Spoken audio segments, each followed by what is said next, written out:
नमस्कार दोस्तों। 23 जून 1757 बंगाल के एक आम के बाग में एक ऐसी लड़ाई हुई जिसका असर सिर्फ बंगाल तक नहीं बल्कि पूरे भारत के भविष्य तक छा गया। एक ऐसी बैटल जिसमें तलवार से ज्यादा चांदी बोली, जिसमें दुश्मन से पहले अपनों ने ही धोखा दे दिया। जी हाँ, मैं बात कर रहा हूँ बैटल ऑफ प्लासी की। तो चलिए शुरू करते हैं आज की वीडियो।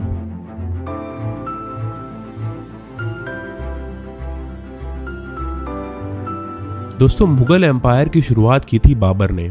उसके बाद हुमायूं, अकबर और फोर्थ मुगल एम्पायर बना जहांगीर 1605 में। और यही वो समय था जब ब्रिटेन की ईस्ट इंडिया कंपनी इंडिया में ट्रेडिंग करने के लिए आई थी। ब्रिटेन का एम्बेसडर थॉमस रो काफी समय तक जहांगीर के रॉयल कोर्ट में रहा और उसने उसका ट्रस्ट जीत लिया।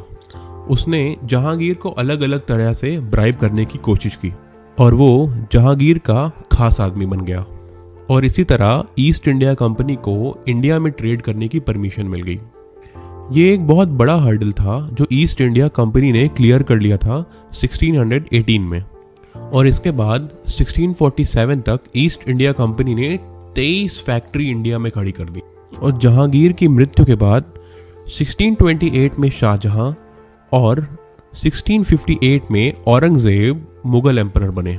औरंगजेब के टाइम पे फ्रांस की फ्रेंच ईस्ट इंडिया कंपनी भी इंडिया में आ गई 1664 में। और साल 1700 में बंगाल से रिलेटेड एक बहुत ही इंपॉर्टेंट डेवलपमेंट हुई। औरंगजेब ने मुर्शीद कुली खान को बंगाल का दीवान बना दिया। उस वक्त का बंगाल एक बहुत बड़ा प्रदेश था। आज का बिहार, वेस्ट बंगाल, ओडिशा और बांग्लादेश अगर सबको मिला दिया जाए तो 1700 का बंगाल बनता था।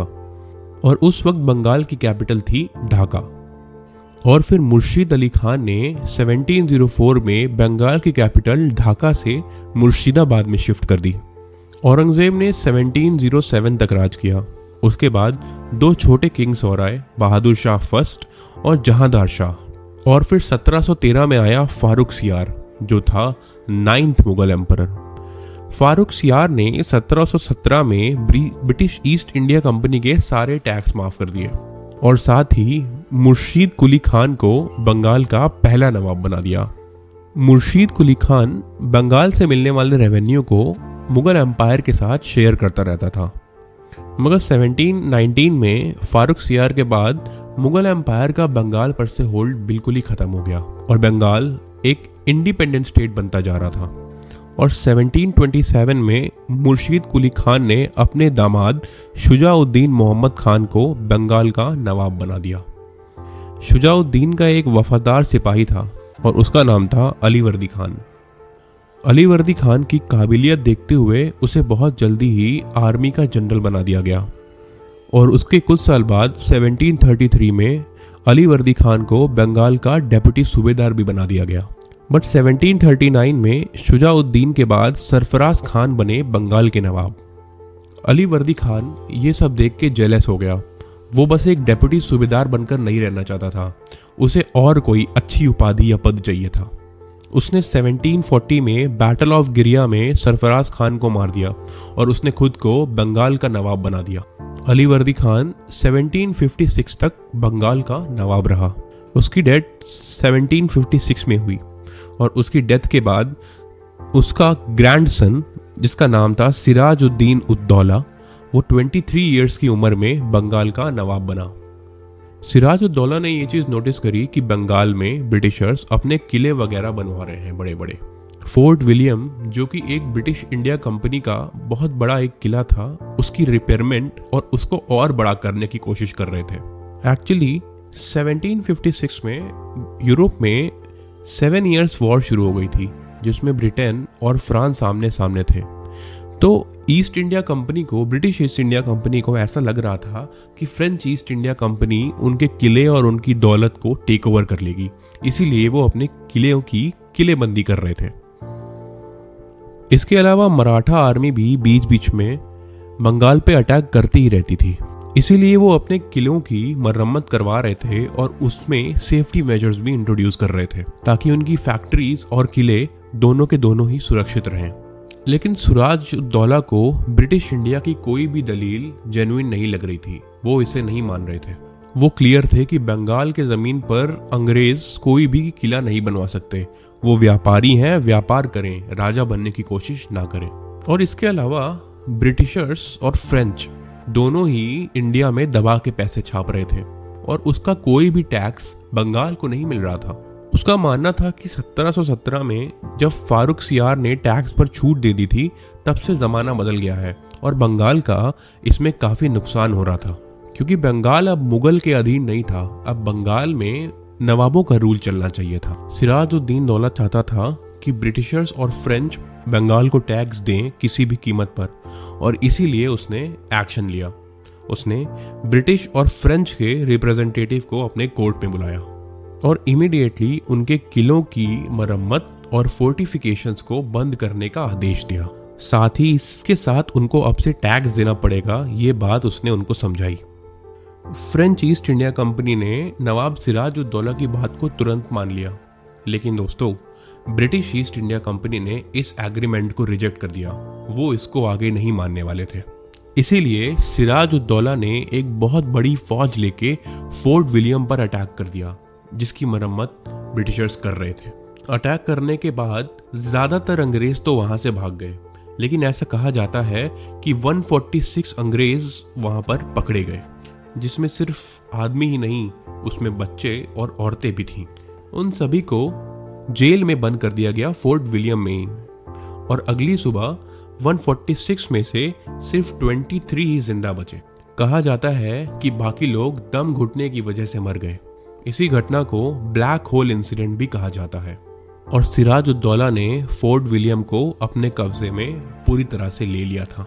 भागे हुए लोग पुल्टा नाम की जगह में छुपे हुए थे। उन्होंने रॉबर्ट क्लाइव को मदद के लिए चिट्ठी भेजी।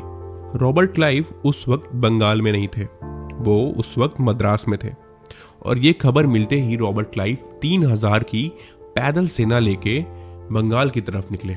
और ब्रिटिश ईस्ट इंडिया कंपनी ने अपने 3 पानी के जहाज़ों से बंगाल के पोर्ट पर बॉम्बार्डमेंट भी शुरू कर दी। सिराजुद्दौला उस वक्त रॉबर्ट क्लाइव का सामना नहीं कर पाए और उन्हें एक अलीपुर पीस ट्रीटी साइन करनी पड़ी। दोस्तों इस वक्त गौर फरमाएं कि अभी तक बैटल ऑफ प्लासी हुई नहीं है, और अलीपुर पीस ट्रीटी का नाम अलीपुर इसलिए पड़ा क्योंकि सिराजुद्दौला ने फोर्ट विलियम को जीतने के बाद कोलकाता का नाम अलीपुर रख दिया था।